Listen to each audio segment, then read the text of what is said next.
এই ভাই, আপনি নামাজ পড়েন না, আপনার ব্যাগ নিয়ে গেছে গা। এই ভাই, নামাজ পড়েন, আপনার ব্যাগ নিয়ে গেছে গা। কিরে, নামাজের সময় হয়ে গেছে, আমি নামাজটা পড়ে আসি।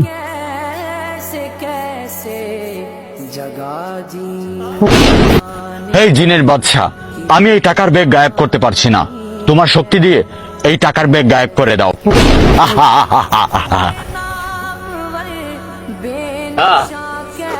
আরে আমার ব্যাগ কোথায় গেল? আমার ব্যাগ তো এখানে ছিল। আল্লাহ,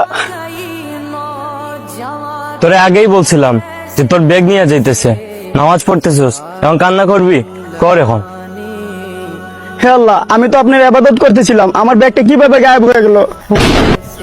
হে আল্লাহর বান্দা, তোর ইবাদতে আল্লাহ তাআলা খুশি হয়ে গেছেন, এই নে তোর ব্যাগ। ভিডিওটা ভালো লাগলে কমেন্ট বক্সে আই লাভ নামাজ লিখে যাবেন।